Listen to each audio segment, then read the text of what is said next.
आज की सेशन पे हम बात करने वाले हैं माइक्रोसॉफ्ट एक्सेल के बारे में। तो सबसे पहले ये जान लेते हैं कि माइक्रोसॉफ्ट एक्सेल किस काम पे आता है। तो माइक्रोसॉफ्ट एक्सेल हमारे कई सारी चीज़ों पे काम आता है, जैसे हम बिलिंग का काम कर रहे हों या फिर मेंटेनेंस का काम कर रहे हो, तो हम इस पे मेंटेनेंस का काम, बिलिंग का काम और रिज़ल्ट का काम, जो परसेंटेज सीट निकाला जाता है रिज़ल्ट में, उसका काम कर सकते हैं और अटेंडेंस शीट के लिए काम कर सकते हैं और बहुत सारी ऐसी सुविधाएं हैं इसमें जिस पे काम करने में हमें आसानी होती है। तो इस पे सबसे पहले हम देखते हैं कि इसका डिज़ाइन इस तरह से है। तो सबसे ऊपर में जो है वो टाइटल बार, फिर उसके बाद में सेकंड रो पे है मेन्यू बार, और फिर उसके बाद में आती है formatting tool bar, quick access tool bar. फिर इसमें रूलर बार नहीं होता, इस पे नंबर वाली होती है, जैसे अल्फ़ाबेट होती है हॉरिजॉन्टल में, वर्टिकल पे होती है नंबर। ठीक है, तो इस प्रकार से इसमें 3 सीट पहले से दिए होते हैं। फिर उसके बाद स्टेटस बार, ये वर्क एरिया कहलाता है अपने, जिसपे ये कॉलम कहलाता है और ये रो कहलाता है। इसके बाद में आती है नीचे में टास्क बार। तो सबसे पहला मेन्यू हमारा होम मेन्यू है। होम मेन्यू में देखेंगे तो सबसे पहला जो बॉक्स है वो क्लिपबोर्ड का है। तो यहाँ पास पे जो हमने वर्ड पे पढ़ा था, माइक्रोसॉफ्ट वर्ड पे, तो उस पर सिंपल कट, कॉपी और पेस्ट था। इस पे एक आता है कि इस पेस्ट स्पेशल। तो पेस्ट स्पेशल क्या चीज़ होता है, हमें अगर फॉर्मूले के साथ में उसको पेस्ट करना है तो इसके लिए हमें पेस्ट स्पेशल का उपयोग करते हैं। जैसे कुछ फॉर्मूला लिख सकते हैं अपन, SUM, इसके बाद में नंबर, ये। अब इसको हम चाहते हैं कि यहाँ पास कहीं पास पे पेस्ट करते हैं। इसको सबसे पहले कॉपी किया, अब इसको यहाँ पास पे देखिए राइट क्लिक करेंगे तो ये पेस्ट स्पेशल का ऑप्शन आता है। पेस्ट स्पेशल पे जब आप क्लिक करेंगे तो यहाँ पास पे ये पूछता है कि ऑल करना है, फॉर्मूला, वैल्यू या कुछ, तो आप इसको ऑल में ही रहने दें और ओके करें। तो ये क्या होता है कि हमारा फॉर्मूले के साथ में ही पेस्ट होता है। अगर आप सिंपल सा पेस्ट करें तो देखिए, कॉपी किए, अब इसको पेस्ट किए तो ये सिंपल सा पेस्ट हुआ। लेकिन इसमें क्या होता है कि हमारा कभी फॉर्मूला लगाते हैं तो उस टाइम पे थोड़ी सी गलत बता देती है। तो इस कारण से हम चाहे कि पूरा का पूरा पेस्ट हो तो हम पेस्ट स्पेशल करते हैं। इसके बाद में है दूसरा फ़ॉन्ट का।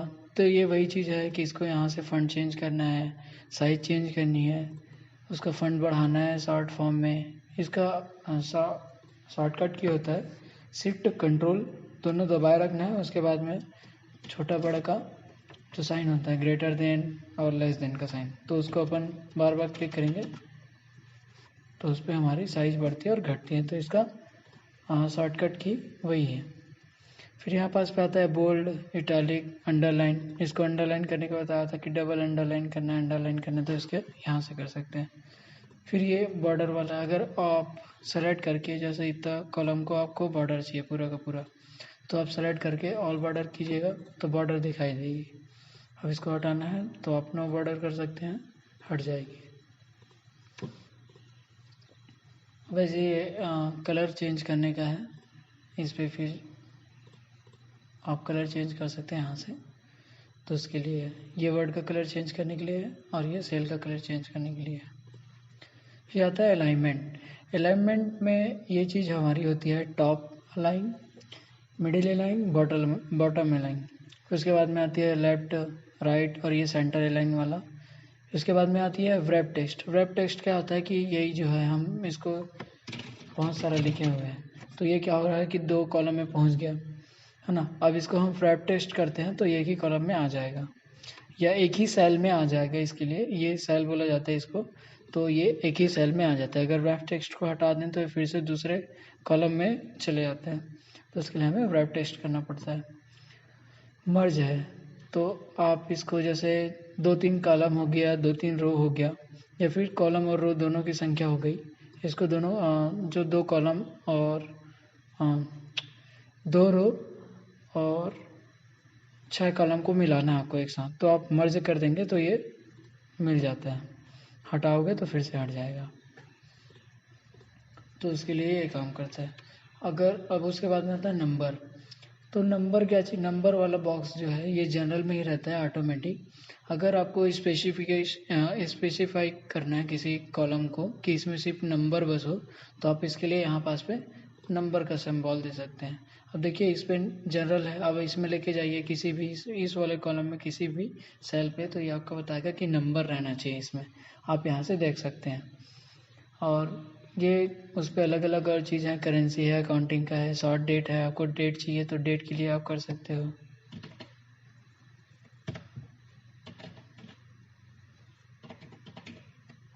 ऐसा। ठीक है, तो ये डेट के फॉर्मेट में आएगा। लॉन्ग डेट चाहिए तो लॉन्ग डेट के फॉर्मेट में आएगा। ठीक है, तो शॉर्ट डेट के फॉर्मेट में अपन लिख लिए, इसके लिए ये उपयोग करते हैं। परसेंटेज, अब देखिए जैसे ये 9 लिखा है, इसको परसेंटेज में होता है तो परसेंटेज क्लिक कर दीजिए, परसेंटेज आ जाएगा। अब इसको दशमलव में लाना है तो ये दशमलव वाली है। इसको दशमलव वैल्यू बढ़ानी है 0 को, तो उसके लिए है। 0 को कम करना है तो उसके लिए अलग से है। ठीक है, तो इसका उपयोग यहाँ पास पे होता है। इसको आप जनरल में रखेंगे तो सिंपल सा 9 आ जाएगा। फिर उसके बाद में है स्टाइल्स, तो कंडीशनल फॉर्मेटिंग आती है। तो कंडीशनल फॉर्मेटिंग हम जब अटेंडेंस शीट बनाएंगे तो उस टाइम पे मैं कंडीशनल फॉर्मेटिंग बताऊंगा। अभी सिंपल सा इसको पढ़ सकते हैं, जैसे दिखला देता हूँ खोल के। ये अटेंडेंस शीट है अपना, ये वाला। तो कंडीशनल फॉर्मेटिंग क्या होती है, मैं इसको कॉपी कर लेता हूँ एक बारी।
तो ये अपनी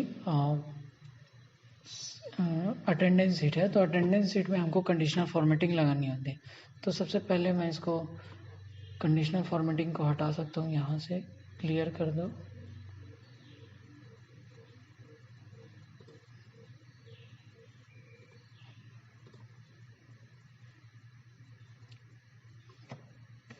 मैं इसको क्लियर कर देता हूँ। तो कंडीशनल फॉर्मेटिंग में अभी भी है ना।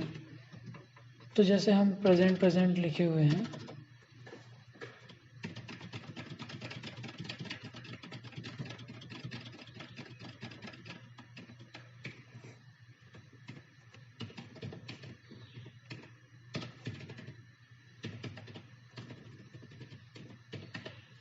ठीक है।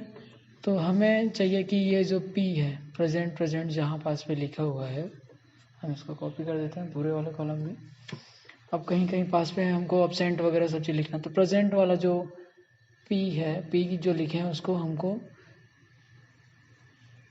इक्वल टू करते हैं, और इक्वल टू में यहाँ पास पे P लिखते हैं। P लिखने के बाद में देखिए ये सब चीज़ लाल कलर दिखला रहा है, तो हमको चाहिए कि ये ग्रीन कलर में दिखलाए, तो हम P को ग्रीन कलर में और green fill with dark green text ऐसा करके तो ओके किए। तब देखिए कि ये पूरा P दिखला रहा है। अब इसके बाद में हमको चाहिए कि जो अब्सेंट लिखा हुआ है तो उसको हमको किसी फॉर्मेट में रखना है। तो हम क्या करेंगे, इक्वल टू में जाके फिर से अब्सेंट लिखेंगे और इसको क्या कर देंगे कि रेड बॉर्डर के साथ में कर देते हैं। तो अभी कहीं पास पे ए नहीं लिखा हुआ है, तो यहाँ पास पे देखिए ए लिख के देखते हैं।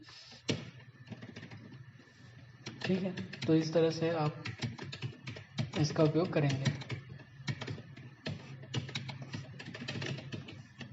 फिर उसके बाद में है जैसे कहीं पास में मेडिकल आपको दिखलाना है या CL का दिखलाना है, तो अपन CL का दिखलाते हैं, इक्वल टू लिखेंगे यहाँ पास पे CL। अब उसको हम येलो कलर पे कर देते हैं और ओके कर देते हैं। तो यहाँ पास पे कहीं पास पे CL लिख कर देखो, एंटर करो, तो ये अलग से दिखलाता है हमको कि इस दिन का सेल था। ठीक है, तो ये अपना कंडीशनल फॉर्मेटिंग होता है। किसी को ग्रेटर देन बताना है, लेस देन बताना है, उसके लिए है। बिटवीन है, दो कॉलम या दो सेल्स के बीच में कुछ समानताएं हैं, उसको मतलब कितना ये है, उसको रखने के लिए हम बिटवीन का प्रयोग करेंगे। तो ये सारी चीज़ें जब हम टेबल बनाएंगे, फॉर प्रोडक्ट टेबल है और कई सारी टेबल्स आती हैं, तो अगर वैसा टेबल बना रहे हैं जैसे ये है तो उसके लिए काम पे आएगा। फॉर्मेट एज अ टेबल, इस टेबल को आपको फॉर्मेट करना है तो हम इसको सेलेक्ट करेंगे, यहाँ से फॉर्मेट कर सकते हैं किसी भी फॉर्म में, जैसे इस फॉर्म में ओके करेंगे तो ये हो जाएगा। वैसे ही इसका सेल का स्टाइल जो है बदलना है तो उसके लिए हमको ये वाला उपयोग कर सकते हैं। यहाँ पास पे देखिए, ठीक है, तो ये स्टाइल का है। फिर आता है इंसर्ट है, तो हमको इस सेल के बीच पे ये वाली और ये वाली सेल के बीच पे हमको एक रो और इंसर्ट करवानी, तो हम कहाँ से इंसर्ट करवाएंगे, यहाँ से इंसर्ट सीट रो करेंगे तो रो आ जाएगा। अगर इस कॉलम और इस कॉलम के बीच पे हमको कॉलम इंसर्ट करवानी है तो हम इंसर्ट से कॉलम करवाएंगे। जस्ट पहले आ रही है तो हम इस पर कंट्रोल जेड करके इसको पहले से ही ला सकते हैं। ठीक है, तो इस तरह से इसका उपयोग किया जाएगा। आपको डिलीट करनी है तो आप डिलीट कर सकते हैं, हम कंट्रोल जेड। ये वाली कॉलम डिलीट करनी है आपको तो आप ये करेंगे डिलीट सीट कॉलम। ठीक है, इस वाले रो को डिलीट करना है तो आप यहाँ पास पे जाके रो को डिलीट कर सकते हैं। फिर फॉर्मेट आती है कि इसका जो अभी जैसा ये चौड़ाई थोड़ा ज़्यादा लग रहा है हमको, बहुत चौड़ा है, अब इसको हमको कम करना है तो हम फॉर्मेट में जाके कॉलम विड्थ को बदल सकते हैं 2 में। ये हो गया, तो इसकी चौड़ाई कम होगी एक साथ, तो हमें टाइम की बचत होती है। यहाँ से रो की हाइट है, जैसे रो है उसको थोड़ा सा चौड़ा करना है या पतला करना है, जैसे चौड़ा करना है तो हम 5 दे दिए और चौड़ा हो गया या पतला हो गया इसके लिए, तो ये रो की हाइट होती है।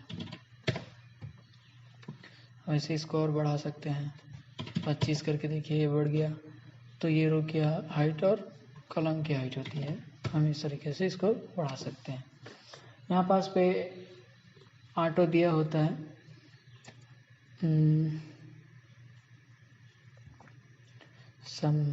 सम का उपयोग कैसे किया जाएगा, यहाँ पास पे जैसे हम नंबर लिखे हैं,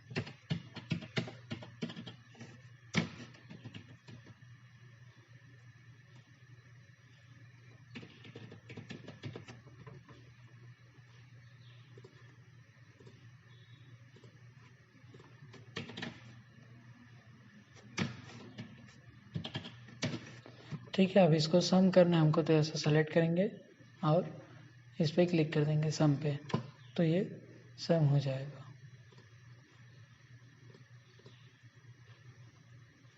इसको थोड़ा चौड़ा करेंगे तो ये दिखाई देगा। ठीक है, तो ये चीज़ होती है। अब इसका सम करके देखेंगे तो अब इतना आएगा। इस पर और कई सारे फार्मूला है, एवरेज है, काउंटर नंबर है, मैक्स और मिनिमम है, तो ये सारे फंक्शन आप उपयोग कर सकते हैं। अब इस पर down, right, left,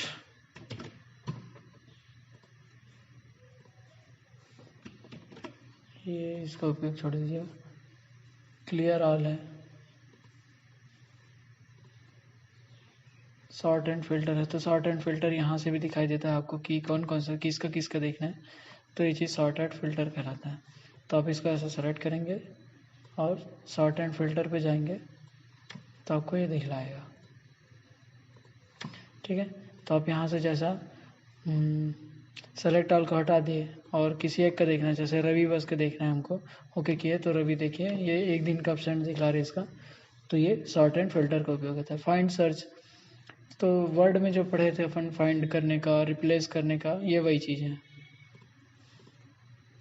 go to है, कहीं पास पे जाना है आपको तो उसके लिए गो टू का प्रयोग करेंगे। तो आप इस तरीके से इस मेनू को कंप्लीट कर सकते हैं।